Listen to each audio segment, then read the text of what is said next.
Brandon, if your wife was cheating on you, would you go out for noodles every night? I might, but I feel like I'd also switch it up because while I like noodles, I feel like I need a wide variety of cuisines to keep me entertained and kind of distract from the fact that my life is falling apart. Yeah, I would do it just to walk down the stairs cool like that. That's true, yeah. In slow-mo. Would you go out for noodles alone, though? I would go out for noodles alone if it was like right there. Would you get a side piece to go with you, though? I would call you up and be like, come on, bro, we're getting noodles. And you would fly over from Wisconsin and we'd go down together and stare at all the people passing us by slowly in slow motion. So I'm the side piece. You're the side piece pretty much, yeah. I'm okay with that, I think. Yeah. Ethically, maybe not, but I'll make an exception. I'll be your side piece too, but... Thank you.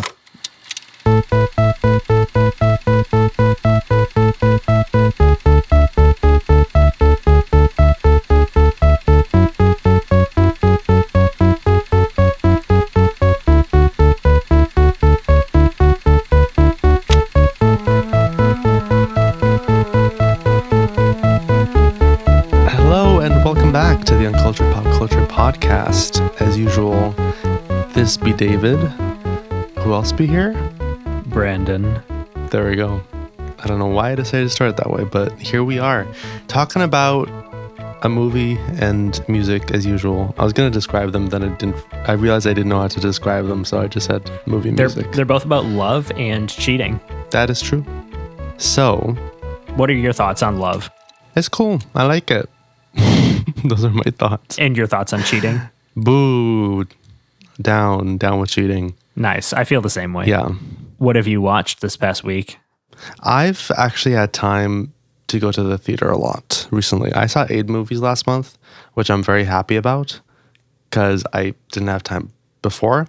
But I did actually see a little indie film in theaters, which I do want to shout out. It's called To Kill a Wolf. It's making its way through the rounds at Regals, and there are sometimes Q&As with the director, and I thought I would actually shout it out because I think you should support your indie films. So go catch it. I thought it was solid. I had my issues with it.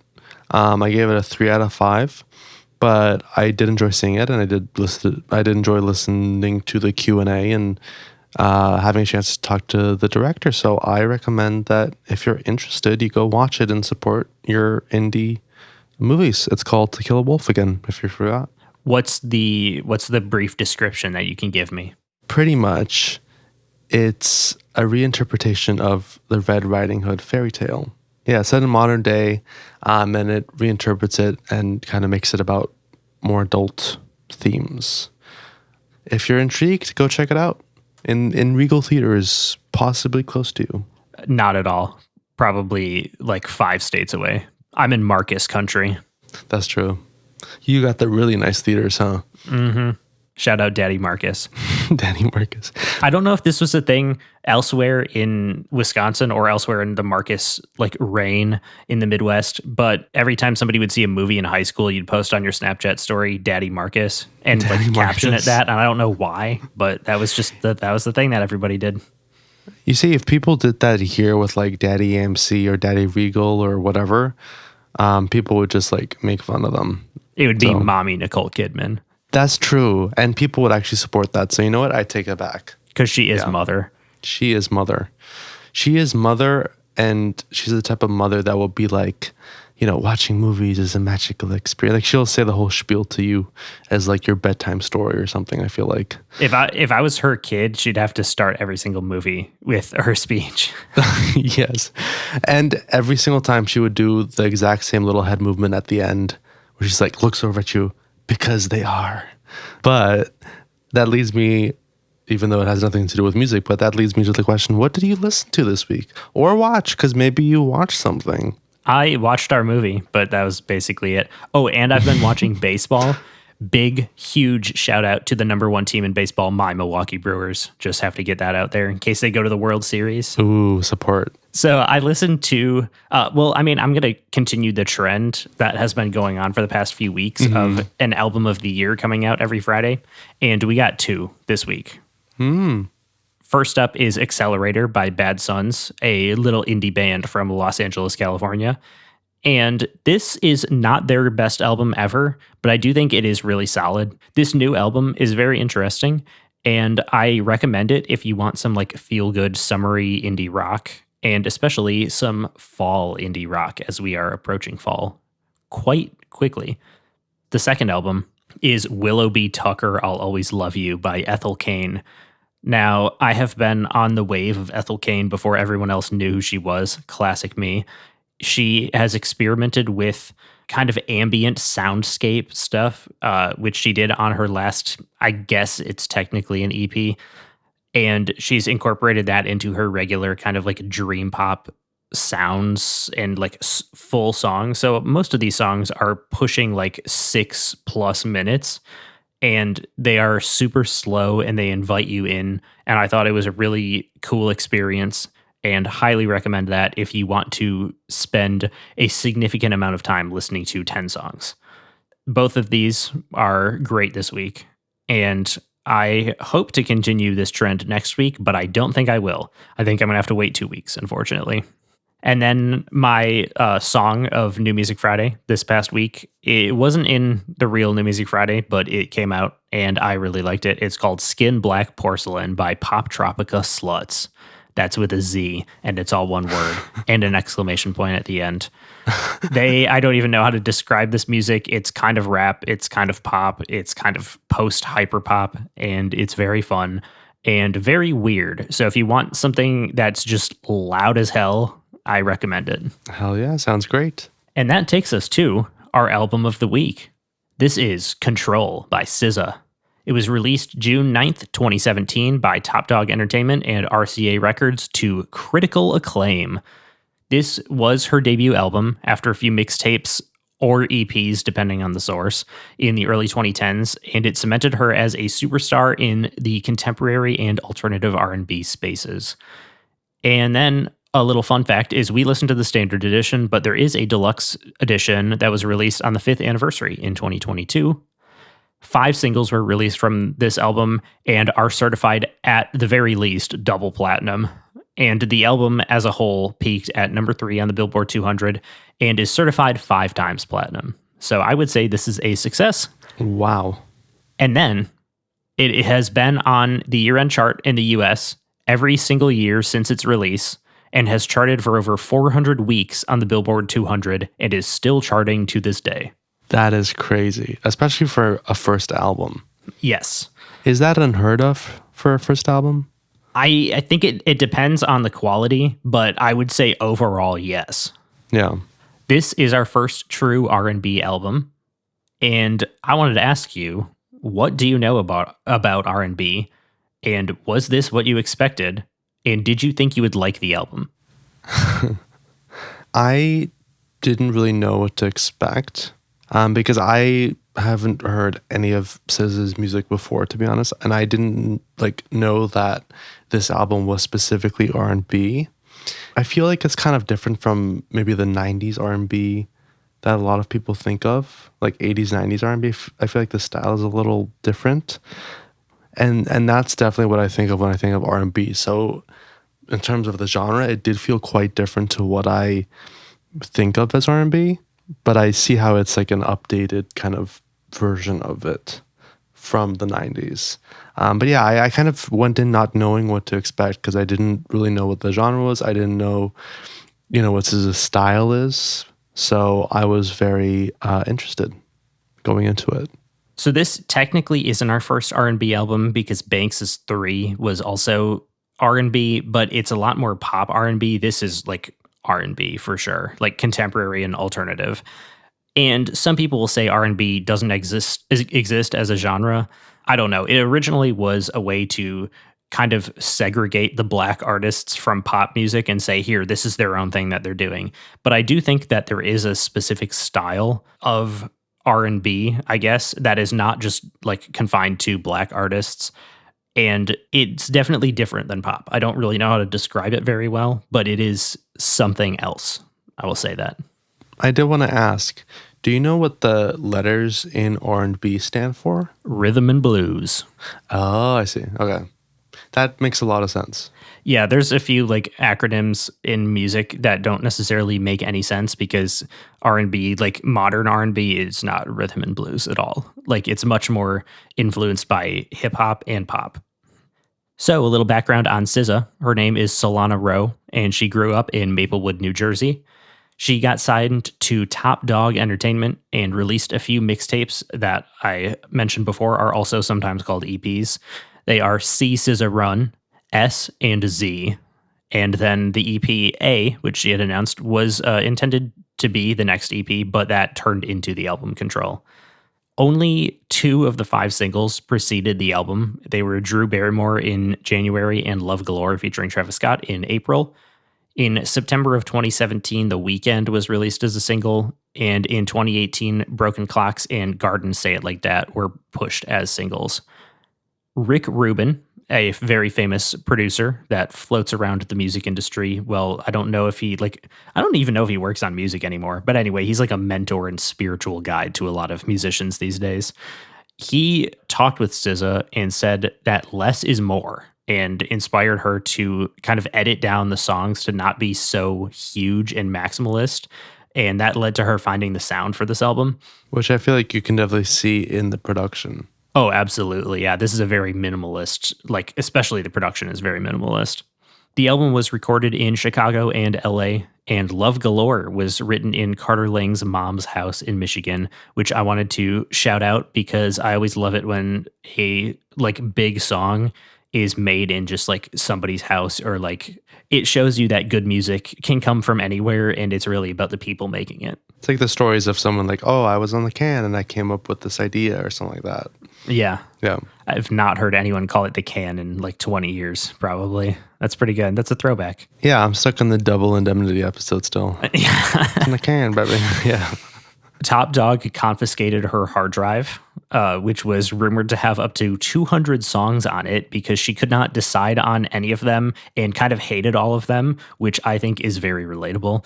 It was ranked as one of the best albums of 2017, much like Melodrama, which came out 7 days after this album in June of 2017. What a year for music. The album was mixed by Derek, mixed by Ali, and mastered by Mike Bozzi. And my favorite song prediction for you is either Love Galore or Wavy Interlude. Oh. And with that, we can start the track list. Track number 1 is Supermodel. And these credits, my apologies. Every single place I look for the credits, it has a different number of people and like different people entirely. So I just combined all of them together and I'm going to read all of the names. So my apologies if I'm missing someone. Talk to your label, please, because I don't know what's going on. So this song was written by Carter Lang, Greg Lanfair Jr., Punch, SZA, and Tyron Donaldson, and produced by Tyron Donaldson under his alias Scum. Unfortunately, I will be saying Scum a lot. I don't want to say it, but that is the name that he used professionally at this time. He also went by the name The Antidote and was featured, he did production on a Kendrick Lamar song from To Pimp a Butterfly. So he is our first connection of the episode. Both the song and the album as a whole, it's framed like a conversation, which I think is pretty cool. And it reminds me of fellow TDE member Kendrick Lamar's album that we listened to earlier in the year, where it is also framed as, it's not necessarily a conversation, but there's that repeated poem that goes throughout it. Now, here's where I let the people down. I think the lyrics are good on this song, but the production is decent. I just don't really connect with it. And that's going to be a theme of this. And the production is going to be kind of a big issue for me as we continue on, but not to spoil anything. But this song is a 2.5. What do you think about it? First of all, I want to say that when I actually started listening to the songs, specifically like at this point when I listened to the first song, it wasn't what I expected going in. Classic. Again, I didn't really like know what to expect, but it was different than the options the different ideas I had in my mind. That being said, not to spoil it either, but I think that we kind of were both similarly affected because the production didn't really work for me either. And I felt like that was the weakest part in this song. I won't talk about the rest of the album yet, but I am also at a 2.5. Very interesting. Yeah. Going into this, I was expecting you to be about a point higher on every single song on here because I thought you would really like this. But I think because I am so very much about like the production itself more than the lyrics, the fact that it is so like minimalist meant that it didn't really click with me. I worried about that, but then I thought that you would think SZA is such a great vocalist, which she is, that you would connect with that more. Yeah, I just feel like I would need both the vocals and the production together, you know? Well, we'll move on to track number 2, which I said could be your favorite song. This is Love Galore featuring Travis Scott, written by Carter Lang, Punch, SZA, Thank God for Cody, and Travis Scott, and produced by Thank God for Cody, Carter Lang, and Scum. And it was, or Tyron Donaldson, excuse me. I'm going to do my best. I'm just reading what I wrote. This was released as the second single from the album in April of 2017, and it peaked at number 32 on the Hot 100. And this song is 8 times platinum, in case you thought this wasn't a massive hit. It is. That's crazy. 8 times. I think that this is one of the most memorable songs on the album. This is one of the like 2 songs that when I chose this album, I was like, this is one of the ones I remember. And I'll talk about the other one later. I think the verses on this song are 1,000 times better than the chorus. I don't really care for the chorus that much. Travis Scott, I think, works well on this song. I think his voice mixing with SZA sounds very nice, but his verse really doesn't contribute a lot. And she's just like, it's evident that she's just a way better writer than he is. And, you know, he's a producer first, which I respect, but he's not credited as a producer on this song. So it's, I don't know. He's transitioned into a rapper. I don't know exactly how I feel about it, but that's a conversation for when we do one of his albums. This song is so 2017 in a good way, I think. But then I also wrote, ultimately, I wanted more from this song, whatever that means. But I do think it's an improvement over the first track. This is a 3. It's still not where I think that it should be. I get what you mean. I agree. This did work for me a little bit better than Supermodel, but still, it didn't really click.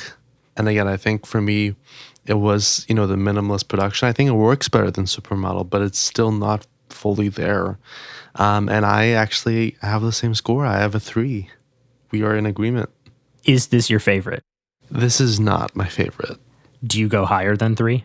Yes, I do. I won't spoil how much higher, but I do. Okay, cool. I do too.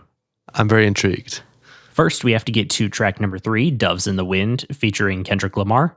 This one is written by Busta Rhymes, Cam B, DJ Cool, J Dilla, Kendrick Lamar, Redman, Rock Wilder, and SZA, and produced by Cam B. It samples Let's Get Dirty, I Can't Get Into Club by Redman.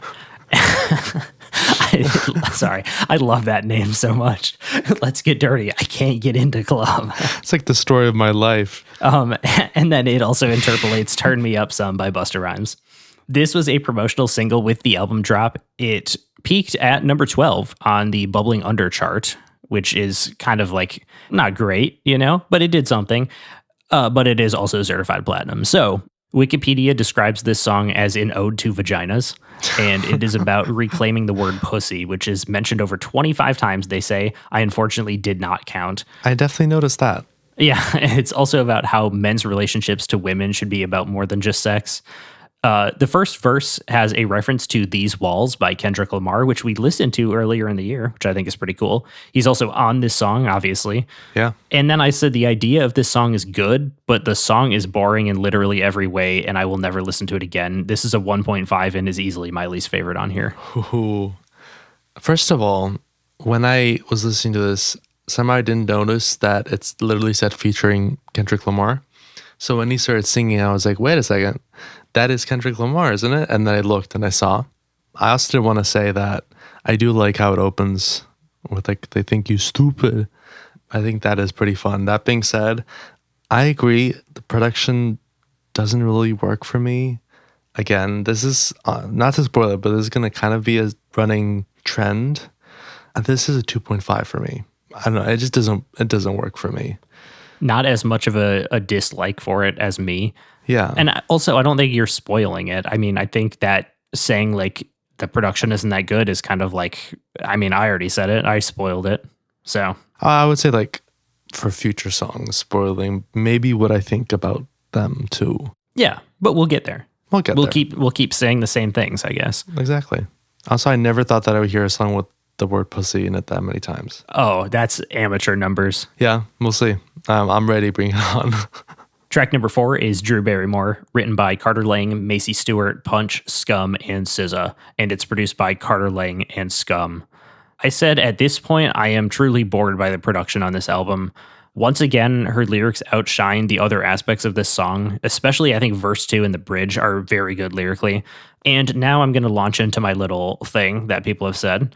I've been told that I don't understand SZA because I'm not a woman, but if I was a woman right now, I don't think I'd like it anymore because I don't care for it musically, and that's what my problem is. Like, it's well written, but just musically does not do that much for me, and which I feel kind of bad about it, but it's also like, you know, other people like this, so good for them. This is just not for me. But this song is a 2.5. I did want to first mention some things before I say what I thought. I gotta say, they mentioned tacos. So shout out to that. Shout out tacos. Also, I did want to ask, what is the connection to Drew Barrymore? Is there like a reason it is called Drew Barrymore? Yeah, she was watching a bunch of Drew Barrymore movies, and she said that she always felt like the characters that Drew Barrymore plays. And she was very inspired by her, like, throughout her, I don't know if I'd say childhood, but definitely like young adult life. Right. And then was kind of like, I should write a song kind of from that perspective of the Drew Barrymore characters. Well, it's also like me, because I also feel like that. With this specific song, I think for me, the choruses actually worked a little bit better than the previous songs. You know, I didn't like love it or anything. Like, it still didn't work all the way for me, but it worked a little bit more. And I also particularly like the instrumental, you know, section at the end. But that part I enjoyed. And because of that, it is a 3.5. And this is actually my favorite song on the album. Oh, wow. I think it's solid. Again, you know, it's not something that I'm really going to come back to or anything like that. And I still think that, you know, just like the other songs, it still isn't really for me. I don't know if I maybe understand it or maybe I just don't connect with it. But this is, in my opinion, the best song on the album. That seems to be the consensus choice, is that this is one of the best songs on the album. And it's definitely thought of as the best single. What were the songs that you guessed again that you thought would be my favorite? I guessed Love Galore and Wavy Interlude. Okay, that's right. I didn't feel very good about Wavy Interlude at first. I didn't feel good about either one of them, really, because they both have trap drums, and I know that you don't always like stuff with trap drums, but I did think you'd like James Fauntleroy in Wavy Interlude, and it's so short that I thought that you would connect with it more because it doesn't have time to like kind of go anywhere else, but we'll get there. Right, we'll get there. Track number 5, Prom, written by Carter Lang, Scum, and SZA, and produced by Scum. Immediately, I think this song works way better than the previous 4 songs. I think the production is so much more encapsulating, and it makes me feel how the lyrics do just with the music, which is what I want. But unfortunately, it is missing a big final chorus, which I do think that SZA delivers like vocally, but the production just does not match her intensity. But I do think that this is an improvement, so it is a 3. I like the vibes of the song, and I agree that there is more to the production. You know, it's simple, but it feels more layered compared to a lot of the other songs. It doesn't work as well for me as Drew Barrymore, I think, because the choruses aren't as strong. So it is a 3. But I do agree that there is, you know, more to it than a lot of the previous songs that preceded it. Track number 6 is The Weeknd, written by Danja, Justin Timberlake, SZA, Thank God for Cody, and Timbaland, and produced by Thank God for Cody. It samples Set the Mood Prelude by Justin Timberlake. SZA had 4 songs on the Hot 100 at the same time, The Weeknd and Love Galore from this album, What Lovers Do by Maroon 5, which she was featured on, and the Homemade Dynamite remix by Lorde. But anyway, The Weeknd, the song, not the artist, peaked at number 29. Literally every single time you've said The Weeknd, my first thought is the artist before I remember we're talking about the song. You just picture Abel's face. When I saw this song, I was like, oh my God, The Weeknd, but it's spelled correctly this time. And now, after the movie came out that he wrote and starred in whatever, whenever I hear his name, I just imagined him like in the movie, like just screaming at Jenna Ortega. Yeah, with his eyes bulging out. Yes. exactly. Anyway, this song peaked at number 29 and is certified 7 times platinum, in case you didn't think it was a success. That's crazy. There's also a remix of this song by Calvin Harris that went platinum in the US. And I remember the Calvin Harris remix being played on pop radio and like in pop playlists. I guess, I mean, I know both of them, but I just associated the Calvin Harris remix with being more popular, even though it really wasn't. You say you got a girl. Yeah, how you want me. How you want me when you got a girl. Take that, Mr. Chow. Poor Mr. Chow. This is a quote from SZA on Genius. Time sharing a man is real AF. If we're all being honest, there's very few men that are just dating one woman. I think low-key, the internet makes it so difficult to be in relationships because we're taking in so much information. There's always new, more. Having one person seems like a restriction, like a limitation. Everyone's used to being overstimulated. I feel like men kind of do this thing where they don't want to tell anyone about who they're with because they don't want to lose the opportunity to potentially call you if they needed to. Not saying that they would, but they need the option. So in this song, I'm opting in. Like, I know you have a bunch of girls, probably. Maybe you're not being honest with me. I know you have mad girls, and I still don't care because I don't want to be your girlfriend anyway.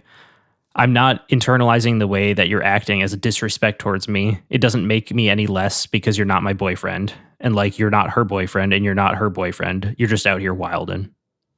I thought that was kind of a good quote about this song. It's not about having a side chick. It's about just a guy dating multiple people at the same time. That's an interesting quote. I agree, like, there are people like that, but I don't know if the majority are like that.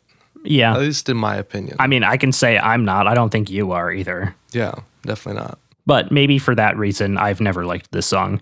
I heard it back in 2017 when it was pushed as a single. I heard the Calvin Harris remix, and I was like, nope. And then I wanted to ask you, before I give my score, what did you think about the ending of this song? There's a bright ideas. We got bright ideas. It's kind of like a chant almost. Yeah.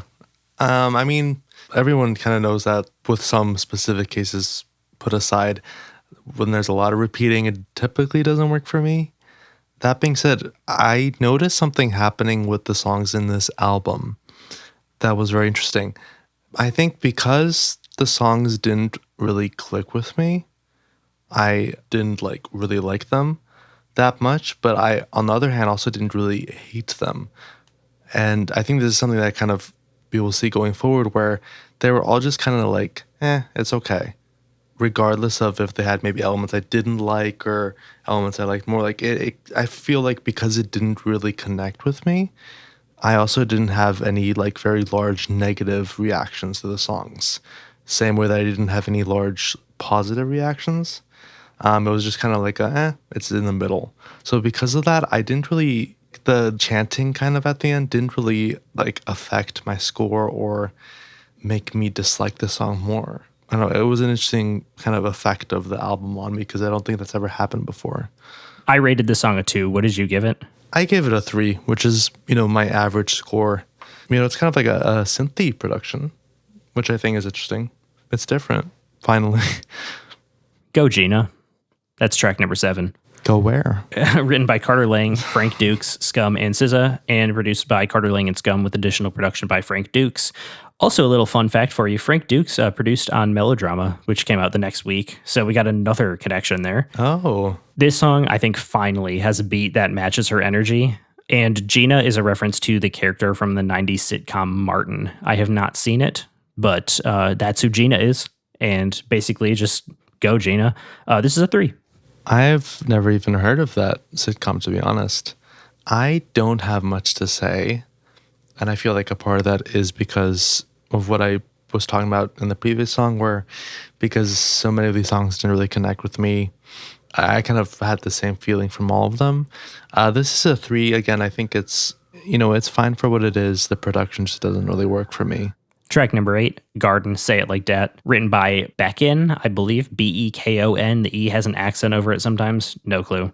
So written by him, Craig Belmoris, Sergio Gurman, don't know if I'm saying these names correctly, SZA, and Tyler Reese, and produced by Beckon and Hector Castro, with additional production by Craig Belmoris and the Donuts.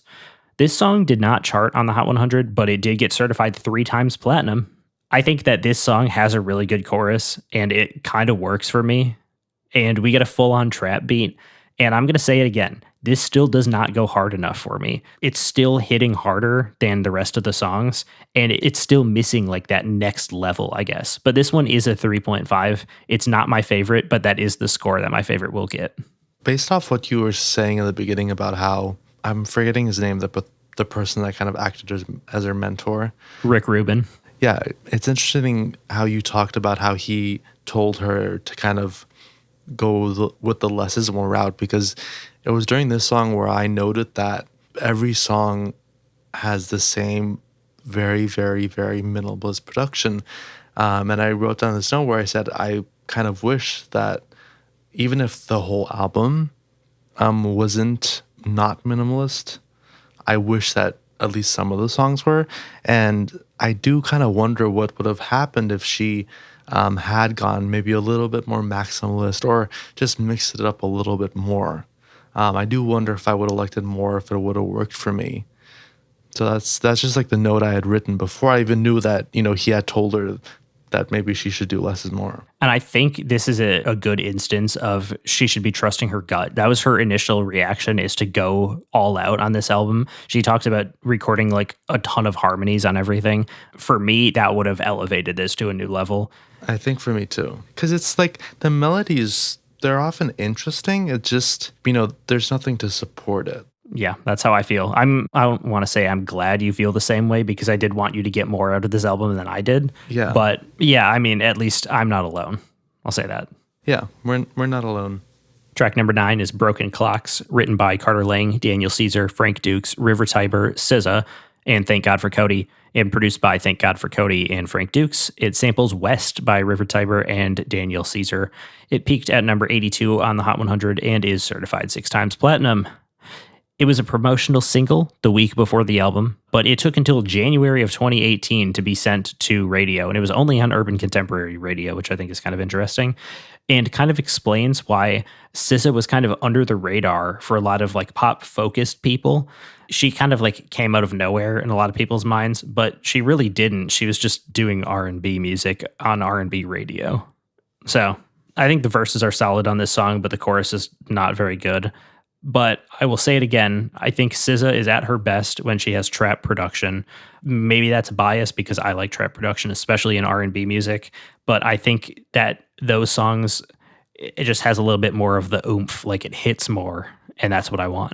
That's interesting because I felt that the choruses in Broken Clocks were a step up from some of the other songs. That was actually my favorite part of the song.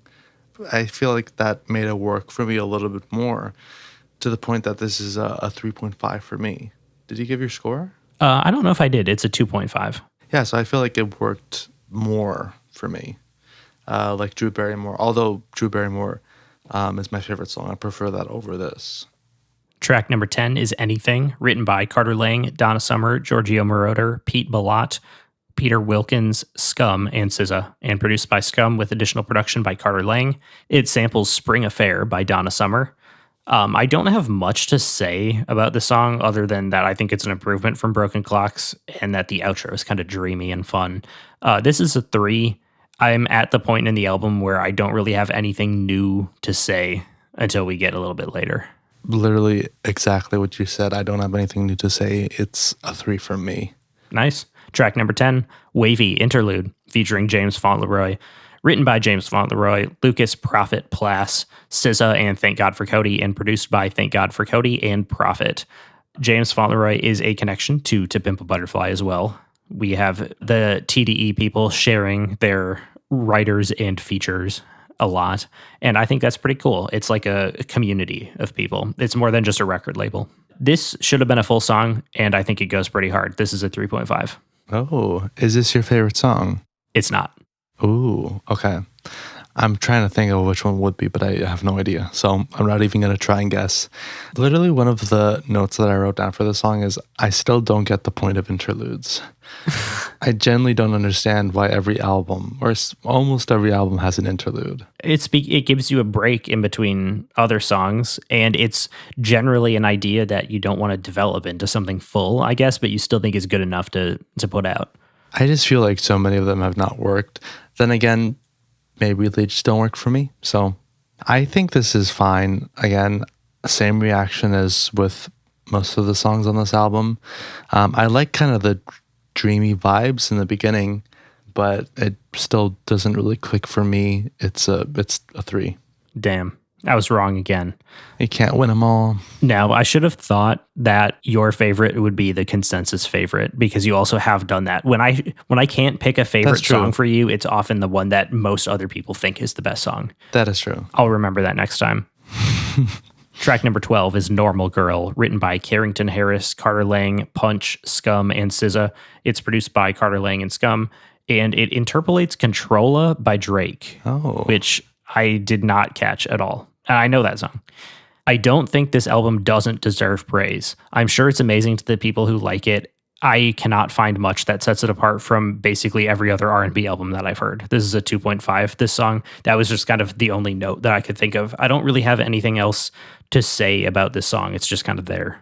First of all, I completely agree with your note. I also want to say happy that Scum is back in the credits, because that's just a fun thing to say. Yeah, this is a 3. I don't have anything to add to what you said, pretty much, because I completely agree. Track number 13, Pretty Little Birds, featuring Isaiah Rashad.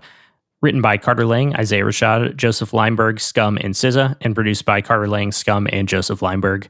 That last name you also might recognize from To Pimp a Butterfly. He produced quite a few songs on there. Reading the lyrics to this song before it started, I could not remember why I didn't like it. Then it started, and it's a 2. I don't like it. I thought that this song was very interesting because it feels like there's a lot of experimentation in this song. Especially there's also some like synthy production. So I thought there was a lot of interesting ideas that were going on in this song. I don't think it was fully successful though, because it doesn't feel cohesive to me. I think, kudos for the experimentation. I just don't feel like it really came together. I still think it's okay. I don't think it's like necessarily worse than a lot of the other songs. So I gave it a 3 still. And again, that could be like that effect that, this album was having on me.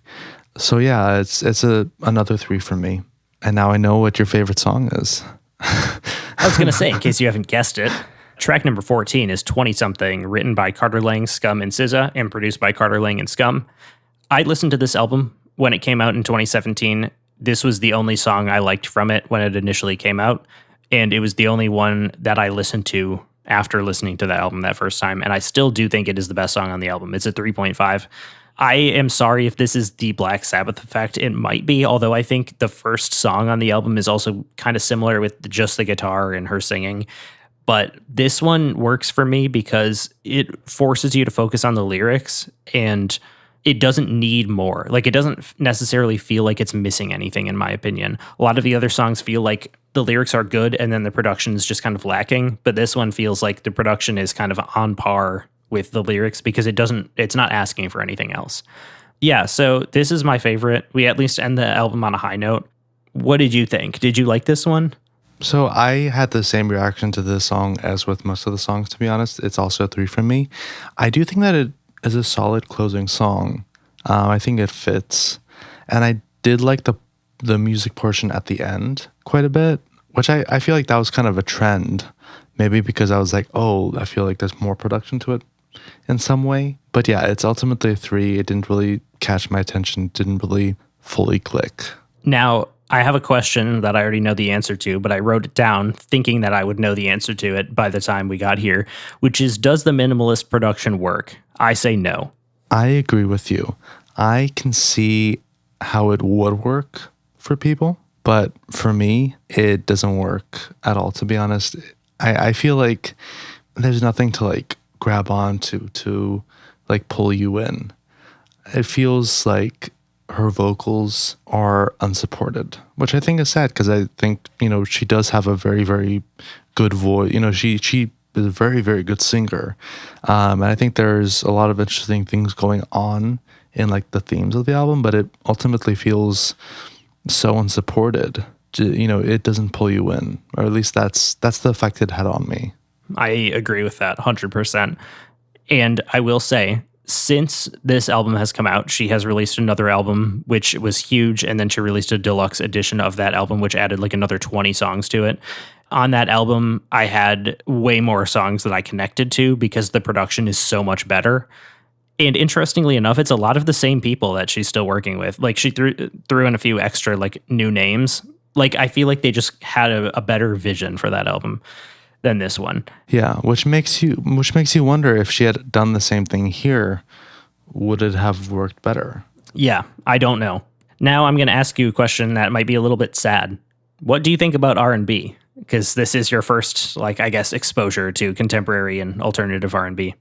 You know, I've heard, 80s, 90s R&B, and that type of R&B I really, really like.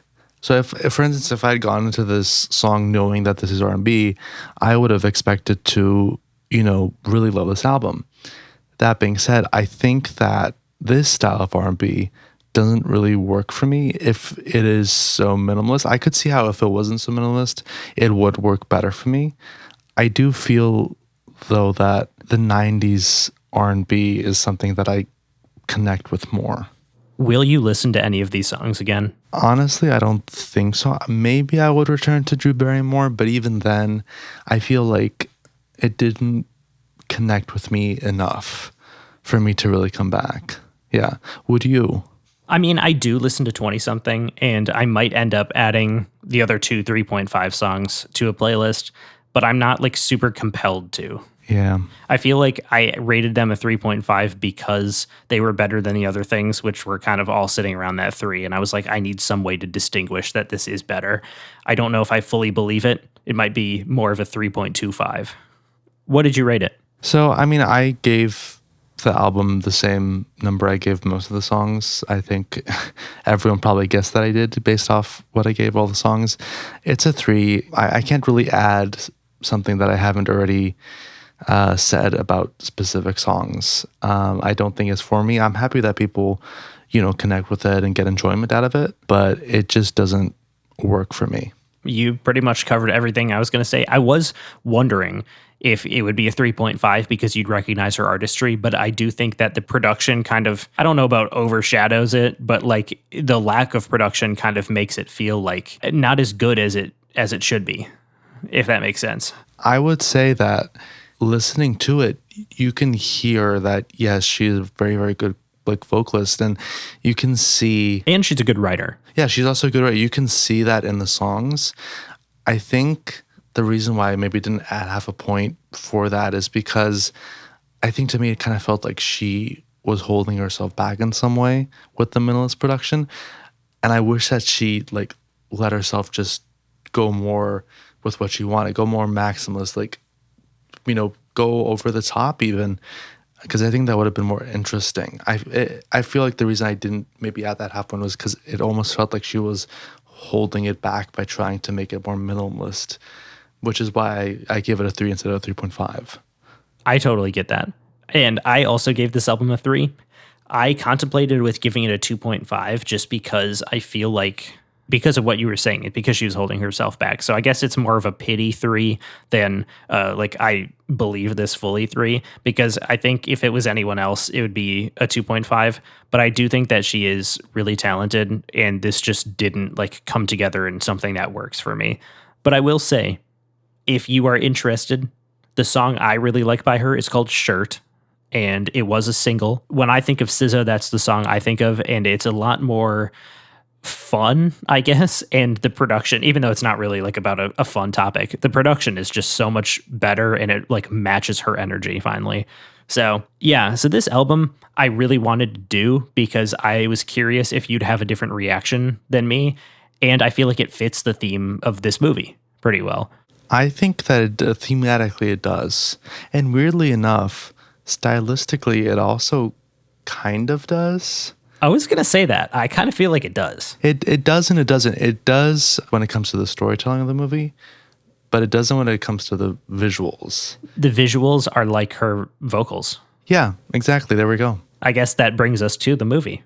We are discussing In the Mood for Love, which for those of you who don't know is I don't know if it's if they're called like a Hong Kong film or a Chinese film or what. I've heard it referred to as a Hong Kong film, like kind of like a New Zealand film. Yeah, I kind of wanted to, throw that out there because I feel like it kind of should be called a Hong Kong film, which I will get into a little bit in my notes. But as usual, I'm going to start off with the IMDb logline, and I want to hear what you think. Two neighbors form a strong bond after both suspect extramarital activities of their spouses. However, they agree to keep their bond platonic so as not to commit similar wrongs. What do you think? I think that's pretty good. There are a few things that are in that log line that I feel like I missed in the movie. I mean, I feel like what's missing from the logline is the fact that their spouses are having an affair with each other. I think they did that on purpose. Maybe, but I feel like that's, I mean, I get why. I was surprised. I guess, yeah, then that does add something. I just feel like if I didn't know the film and I would be like, oh, they agreed to keep their bond platonic, but why is their bond? I don't know. I feel like I would have been more confused. But maybe that's just me. That might be. I don't know. Email us with any thoughts you have. Yes, email us with opinions on the logline. upcpod@gmail.com. Anyway, continue. But now to get into the credits before we get into my notes. The film is directed, produced, and written by Wong Kar-wai. The cinematography is by Christopher Doyle and Ping Bing Lee, who I should say is also sometimes referred to as Mark Ping Bing Lee.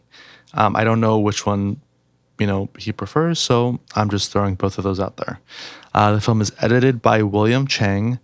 The music is written by Michael Galasso, and the film is starring Maggie Chung and Tony Leung. I am sorry if I mispronounced anyone's names there. First, I did want to just give you a little bit of a background on the director because I think that you don't know anything about him, right?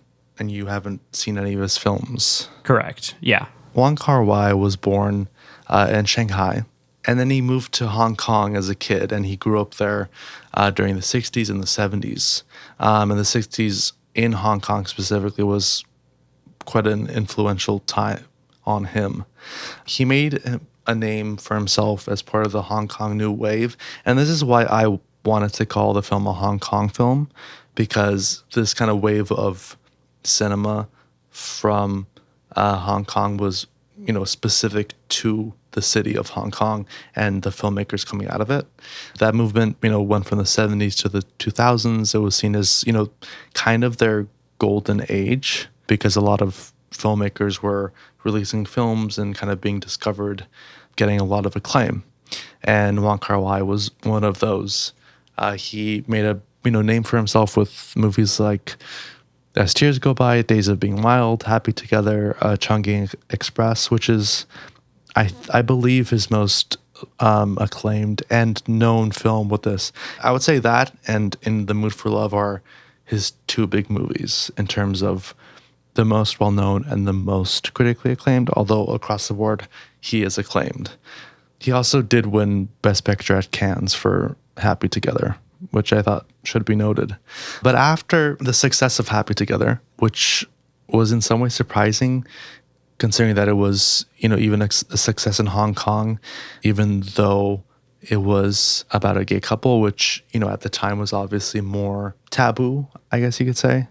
He began to work on his next project. This is, roughly 1998, and he wanted to make a film in the Chinese mainland. So he got together with his longtime collaborator, cinematographer Christopher Doyle, who is kind of seen as the person that has worked together with Wong Kar-wai to create the look of his style, I guess you could say. Now they started to shoot test footage around China as he worked on the outline for his film idea, which he at that point called Summer in Beijing.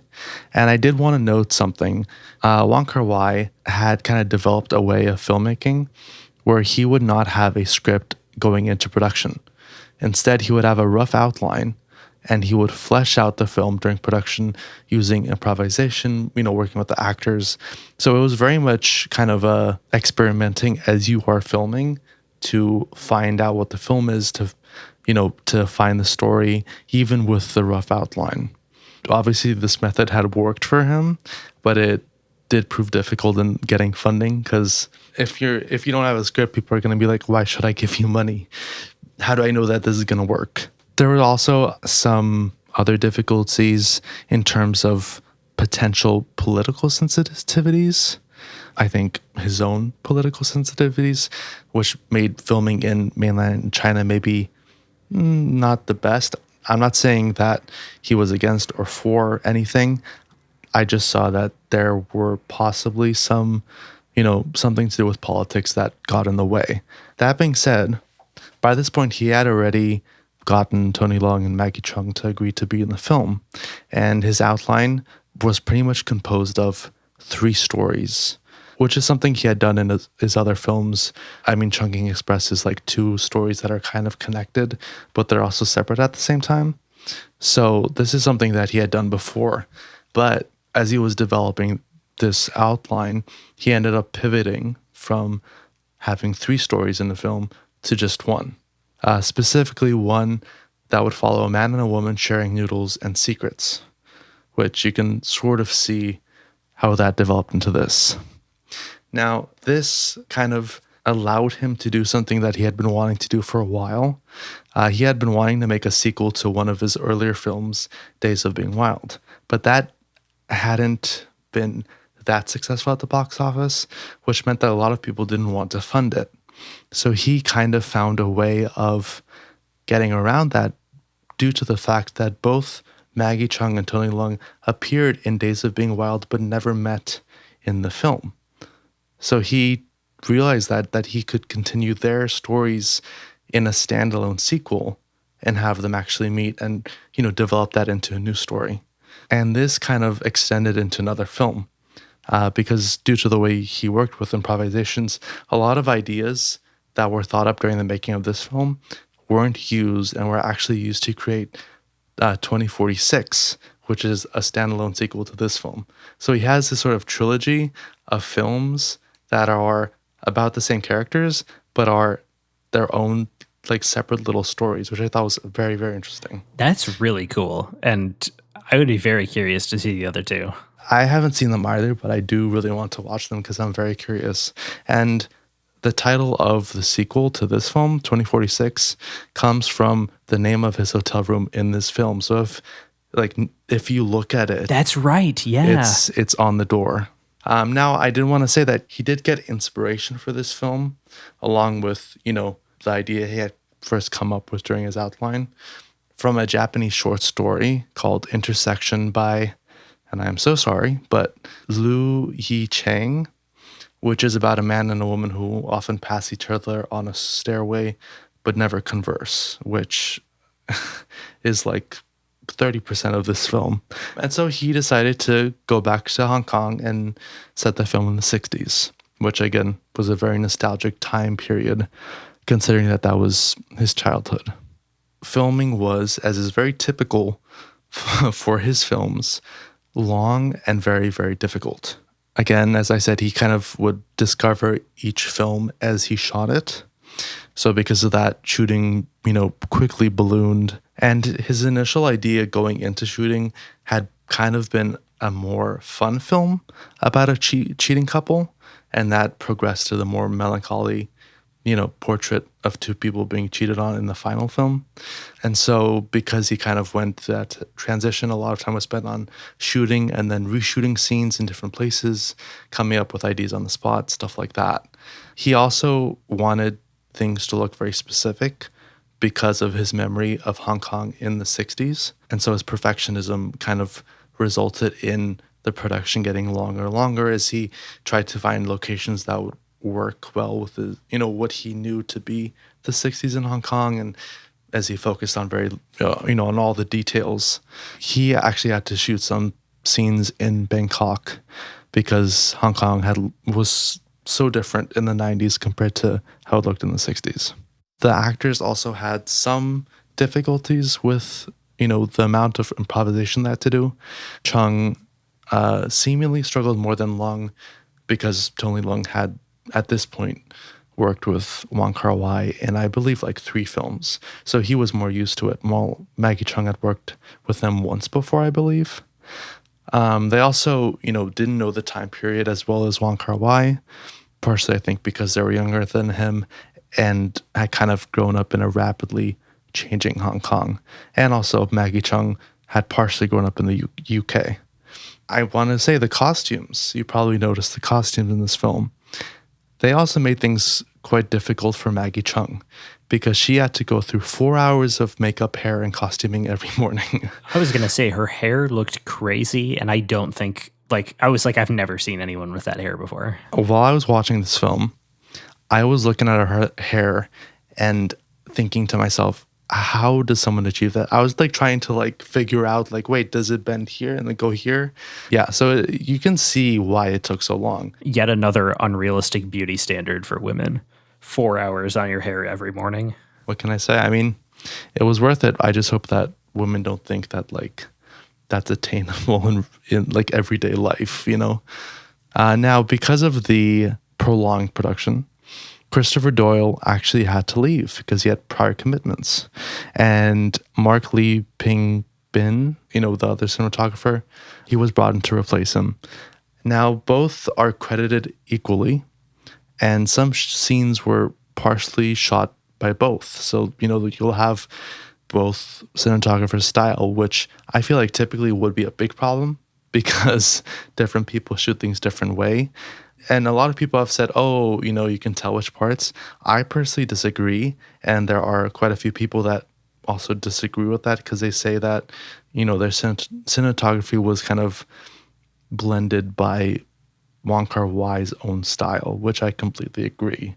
I don't think you can tell, at least I can't tell, that this was shot by 2 different people. Now, the shoot was also further complicated by the fact that Wong Kar-wai had a commitment to begin working on 2046 by a certain time. So as production ran longer for In the Mood for Love, he had to start working on it. So he was working on both films at the same time at some point, which is kind of crazy. The sequel to the movie that wasn't even done yet is crazy. For him, no film was done because he started when they weren't ready at all, which is just his style and it works for him. But yeah, I mean, that's kind of crazy that he was working on both films at the same time.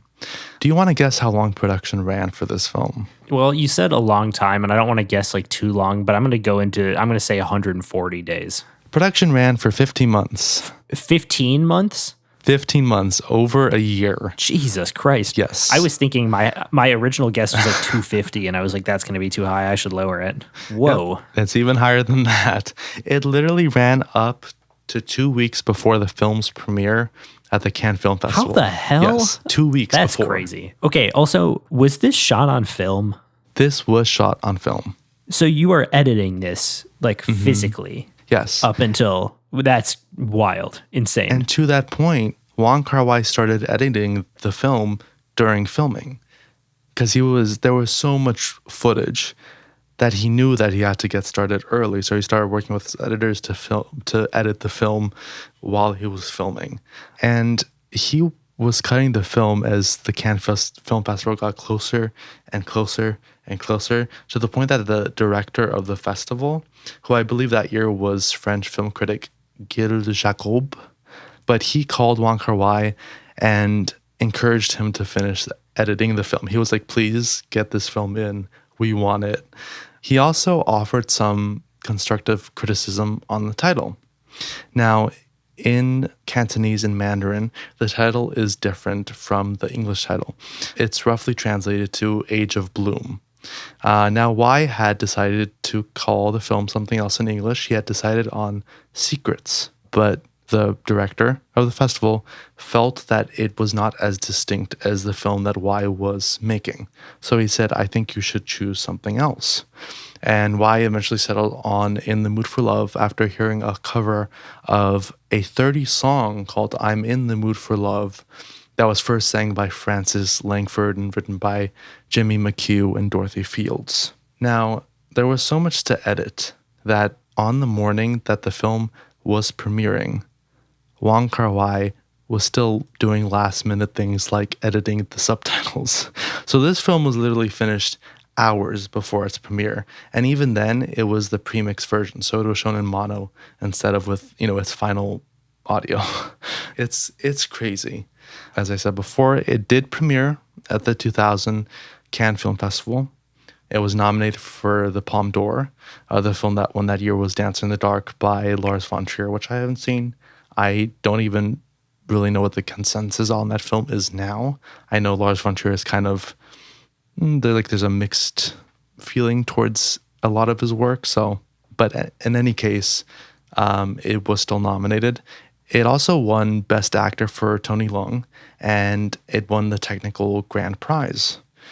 It would be released on September 29th in Hong Kong and February 2nd, 2001 in the US, where it grossed $2 million during its limited run.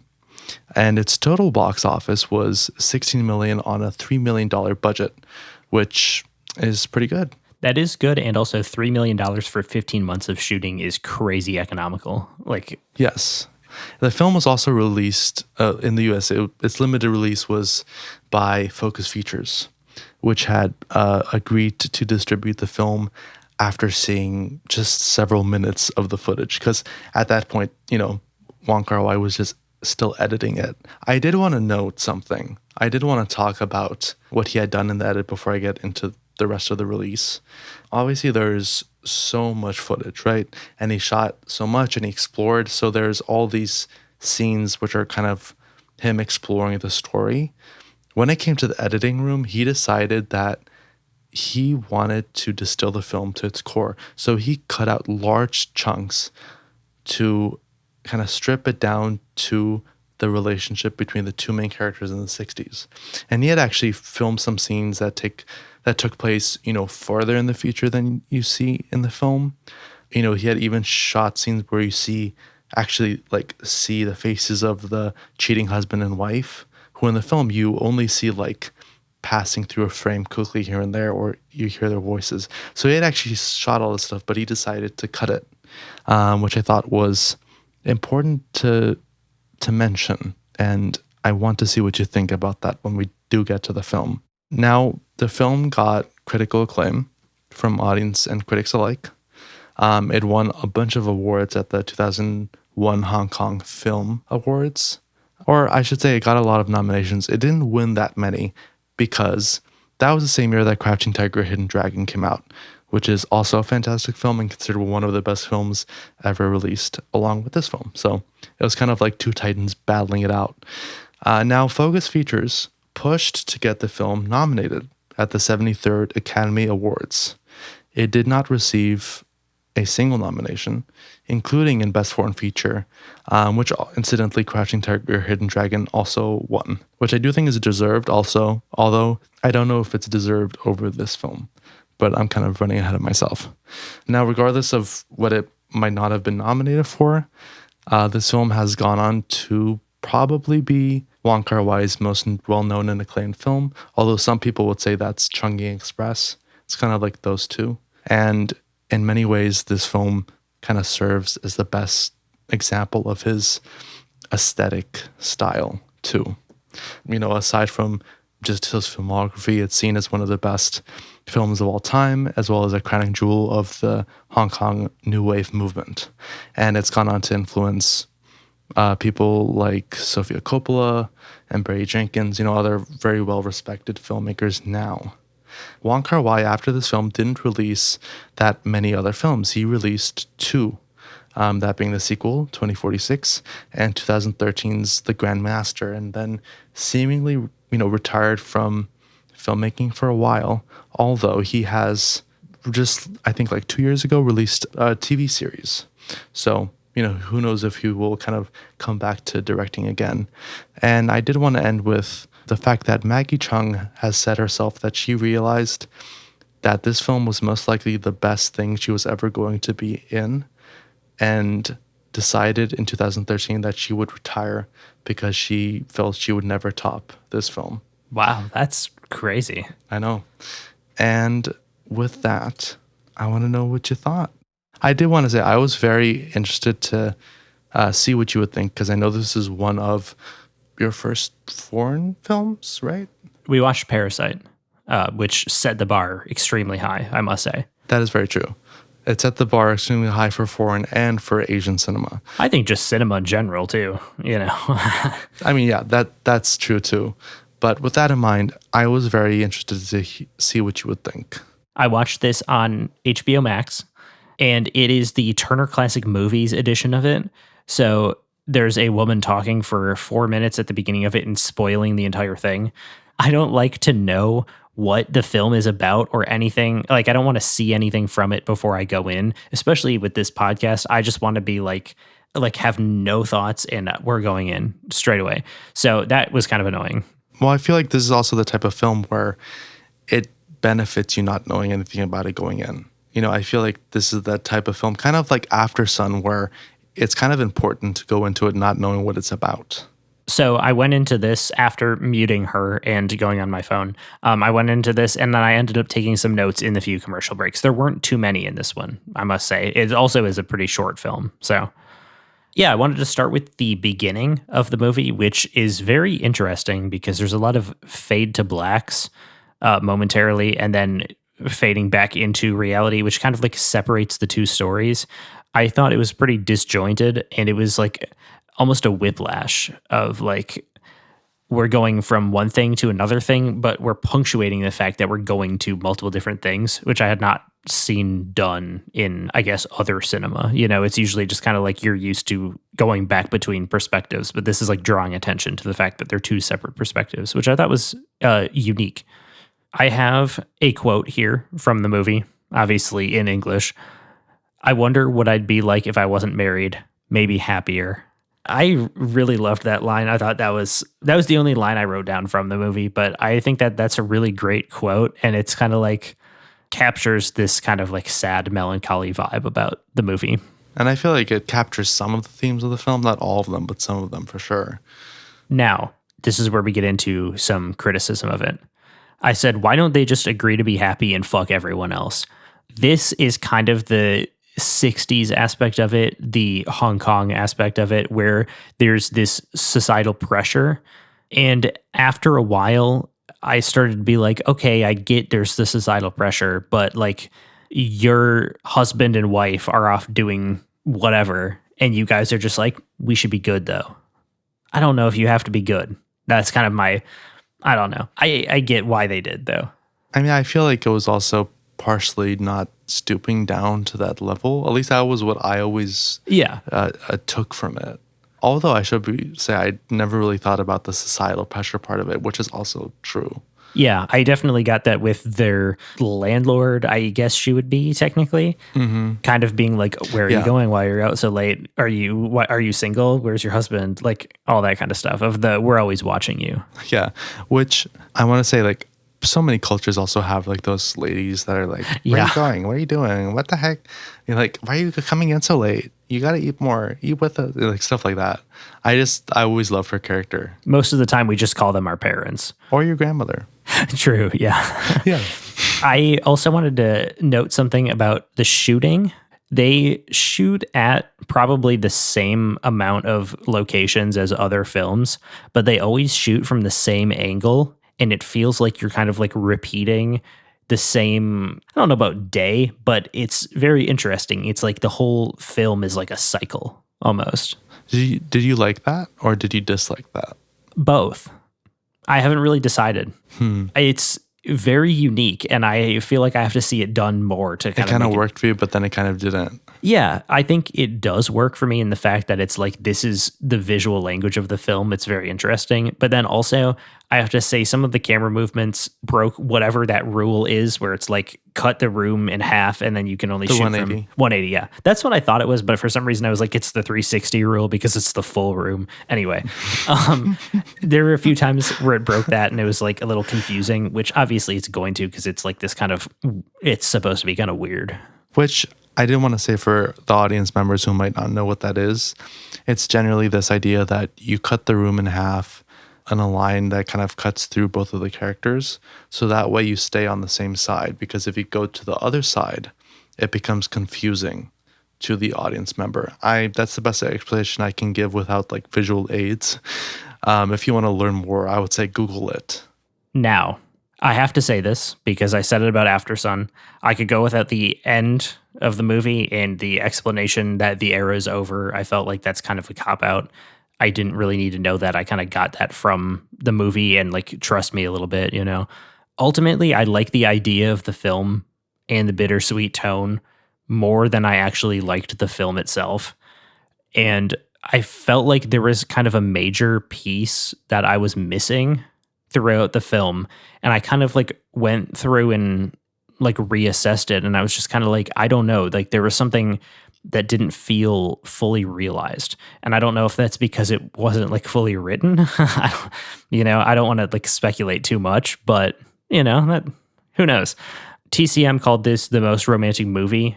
And I don't know that it was. I honestly did not feel that much romance between them. And then I said, honestly, I didn't feel much chemistry between them either.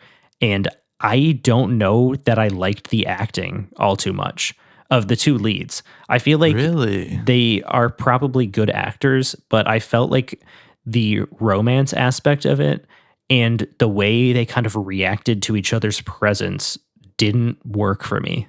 Do you think it was because of the scenes of them kind of trying to act out their husband and wife's affair?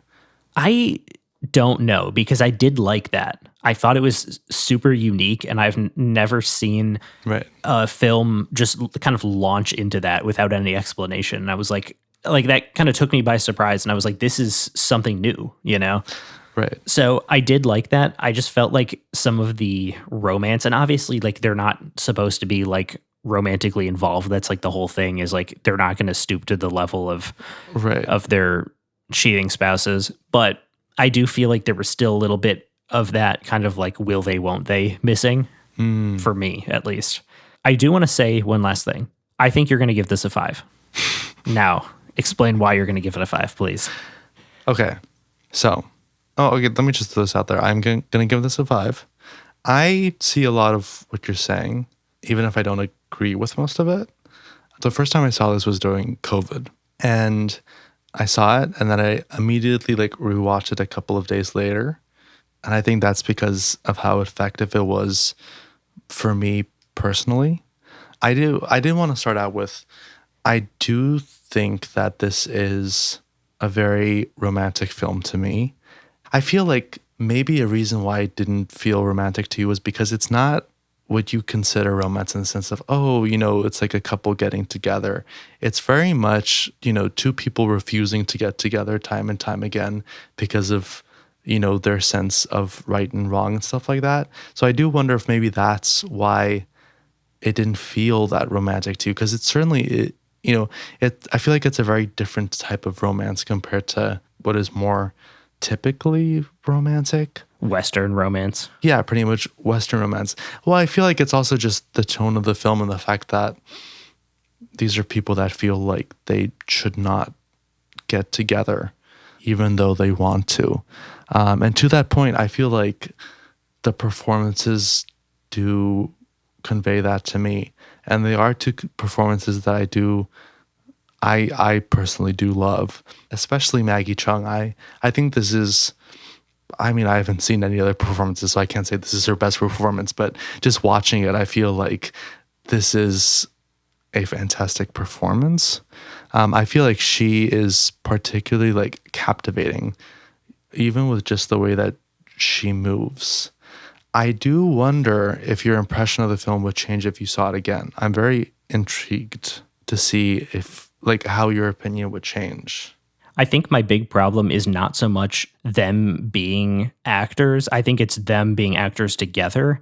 And I wonder also about the writing, because to me, it felt like there was 1 2-minute scene missing of them kind of just sitting together and you understanding that, like, yeah, they actually do enjoy each other's company. Because I feel like a big problem was Mrs. Chan being like, get away from me. I can't do this. I don't want to be like, we can't be together and that kind of thing.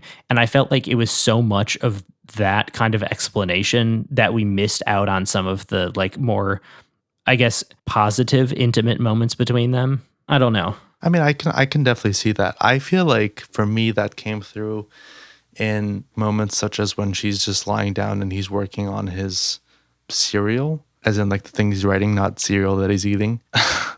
It comes across for me in moments like that. And weirdly enough, it comes across for me in moments where they're literally just like passing each other on the staircase. The slow-mo staircase, yeah. Yeah, the slow-mo staircase, exactly. I feel like those moments are the moments where, and I say this as someone that feels that they do have this really, really good chemistry together. I feel like those moments kind of show me, like, or at least for me, are the scenes where you see how they work together. It's different than, for instance, like Dirty Dancing, where it's like, oh yeah, it's like the sex appeal is like jumping off of these two people at each other. I feel like it's a much more reserved, a much quieter. I don't even know if attraction is the right word. It's like this coexisting. If in my mind, it almost feels like they feel like they are supposed to be together as just two people. And I feel like that's translated to me through their performances and like through the scenes that they share. And I feel like that's what makes the fact that they don't get together so interesting and makes it kind of a very sad film that they don't at the end. And I did want to talk about the end because I disagree, but then I also agree with one thing that he said, because I do think that the end was necessary. At least for me, it was necessary because it was necessary to show the effect that this relationship had on their lives going forward, in the sense that they both moved on, they both were doing their own thing, and yet like the question of what if we had got together was always going to be there for them, which I feel like you can see even when she has her kid and all that, you can see her kind of remembering him and vice versa.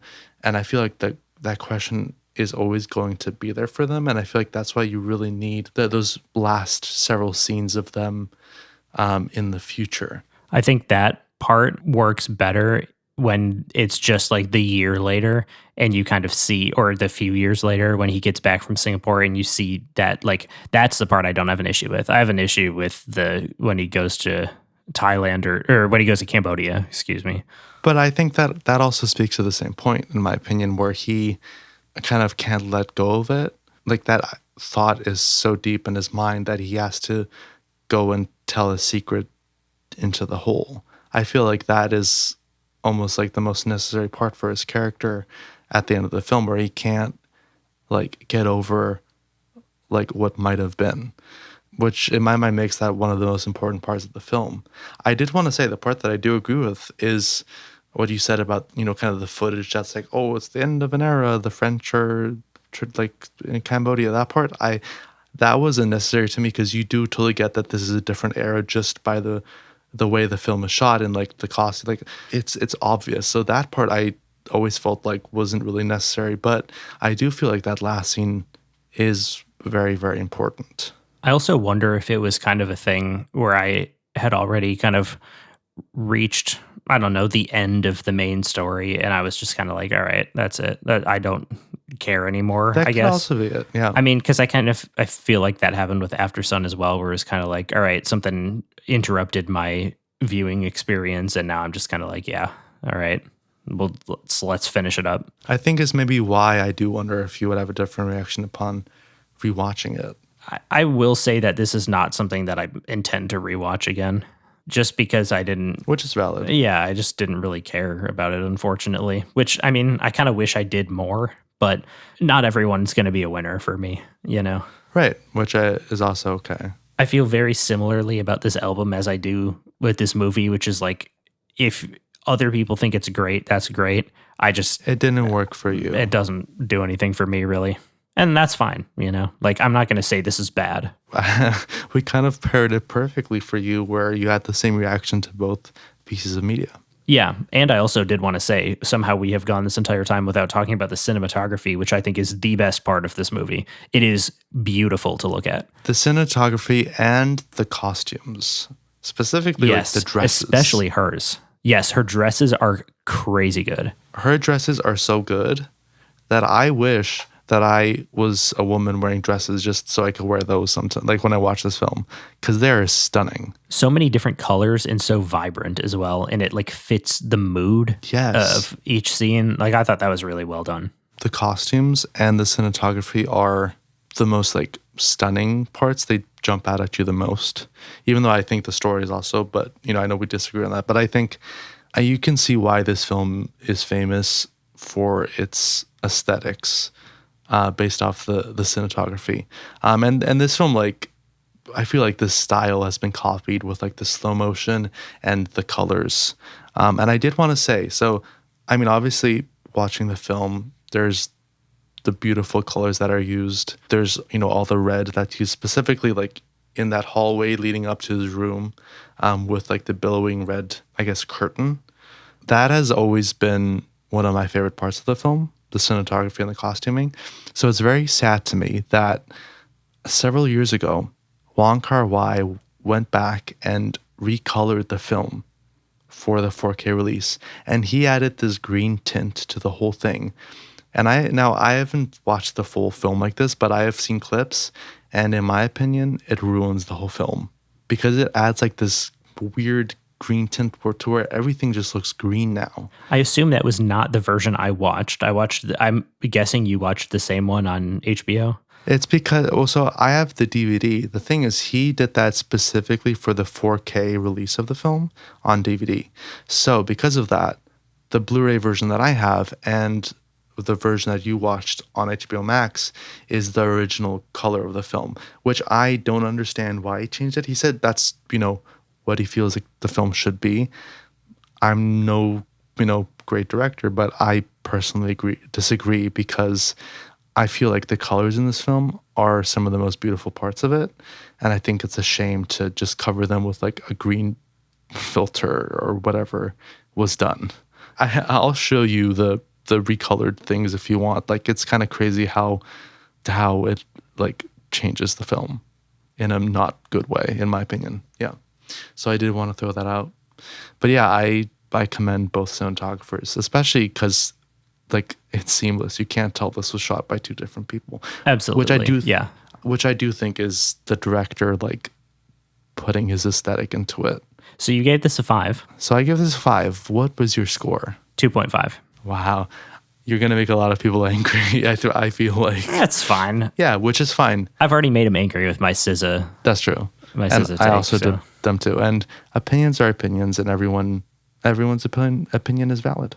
I feel like this movie is a 2.5 because of the cinematography and how much fun it was to watch. Like, even if the story didn't connect for me and I didn't like some of the performances, I thought just visually this was beautiful to look at. So that makes it a 2.5 at least. And that's kind of all I can say about it. This is an interesting film, and I'm glad I watched it because now I can say like, yeah, it didn't work for me. And I feel like I'm still going to have to figure out why that is. And I do want to say, before anybody says anything, it was not the language barrier. I was reading the entire time. Don't worry. Don't worry. I wanted to say, ultimately, I feel like this is the type of film where it's not really explainable. It's not really, it's kind of hard to talk about because I think this is one of the films where you just kind of have to watch it. Yeah, the story is very like simple, yet it's so complex in the way that it like is kind of unfolds, and we're missing like pieces of it as well on purpose. On purpose, because you kind of have to experience it. So to anyone that hasn't seen it, I would say just go listen to it, go watch it, and take away from it whatever you will. And also, I've mentioned this to a few people. Get over yourselves when it comes to watching films in other languages. Yes. I don't care that it's in another language. You can Nobody read cares. for an hour and a half, an hour and 39 minutes. It is not that bad. It's honestly a pretty good experience because then you're experiencing, and I will advocate for this so much, watching a film in its native language with subtitles is 5,000 times better than watching a dubbed version of the film because it is meant to be in that language. A dub can ruin a great film for you. Yes, 100% agree. I'm not saying that a dub can't be good. There are probably good dubs out there, but nothing will be the same as watching it in its actual language with subtitles, because that's how it was meant to be seen. It was meant to be seen with those voices giving the performance that they give, which a dub doesn't always do. And you know what else I realized? We also watched another round, which is in Danish, which was another foreign, non-English language film. So, exactly. And I did enjoy that Parasite. One too. So, yeah, so we had 2 other ones because I knew I was forgetting one. I was like, there's another one, but it was white people. That's why it tripped me up. That's why it's different. They looked too much like me. Especially because you're part Finnish, so very close. I guess everybody's just going to know my entire ancestry. But. I mean, hey, they know my entire ancestry anyway. Too, but that's easy because it's just Armenian. That's true. 100% Armenian, baby. Unfortunately, we did not have any good Armenia references in the material this week, but we did get one at the last possible second from a half-court shot. Also, for you guys who are like, oh my God, he didn't mention Jennifer, I rewatched it with her. So there we go. Now I mentioned her. Oh, perfect. Yeah. I was going to ask. Yes. Literally right before we record this episode, I rewatched it. So with that brings us to the end of this episode, which I would like to say is episode number 25 on the season. That's right. Next week is episode 26, and that is half a year of us doing this podcast. So we do have something very special planned for you. I won't tell you what it is. You'll have to go to our, actually, I don't know if we'll spoil it on our Instagram. You might have to listen to the episode to really know what it is. To see what the twist is. What the twist is, exactly. But we have that coming up for you next week. And of course, if you want to know what we are watching and listening to, it will be on our Instagram at Uncultured Pop Culture. Where else can the people find us, David? They can also find us on TikTok, where we post fun videos for them to watch. And if you want to watch those fun videos without going on TikTok for some reason, then you can find those same videos on Instagram.